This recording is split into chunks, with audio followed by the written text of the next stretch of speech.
grote belangstelling en een soort joegij wordt de oude squallen van de moon sloopt. Wat vind je ervan? Nou, ik vind het wel leuk. Ja? Ja. Wat is er zo leuk hoor?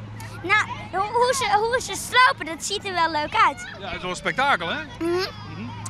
Is dat een beetje jammer van die oude squallen? Nee. Helemaal niet. Nee, want er komt nu een betere school. Dus in ruil voor deze. En wat vind je ervan? Wel leuk. Ja? Ja. Wel leuk of spectaculair? Spectaculair. Dit zul je net alle dagen hè? Nee. Hier een stuk tekeningen maken, Ben, want er ben nooit tekeningen kapot nou hè? Ja, ik had wel tekening gemaakt, maar dat maakt niet uit. Ik ben niet zo'n tekend fan. En dit is leuker als les hè? Ja. Even bij de sloopje. Ja. Het is voor de band denk ik heel belangrijk. Het is heel raar dat ze na een week weer omkomen en het blijkt dat de squallen er net mee zit. Dus we willen toch graag dat ze dit allemaal krijgen. Hoe 30 jaar weten ze het nog. Het is een stukje oudskeit. Ja. En dat komt een mooi naar gebouw van die plakken multifunctioneel centrum hè? Klopt. We krijgen de pjutten erbij, we krijgen het zalencentrum Elen erbij.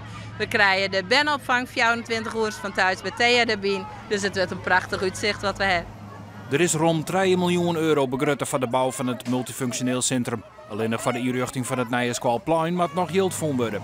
Ik denk dat we met de gemeente in gesprek moeten, toch nog eens bij het stichting moeten van is er binnen de stichting net nog wat we regelen. En misschien zijn we het via sponsoren wel moeten en acties voor de band.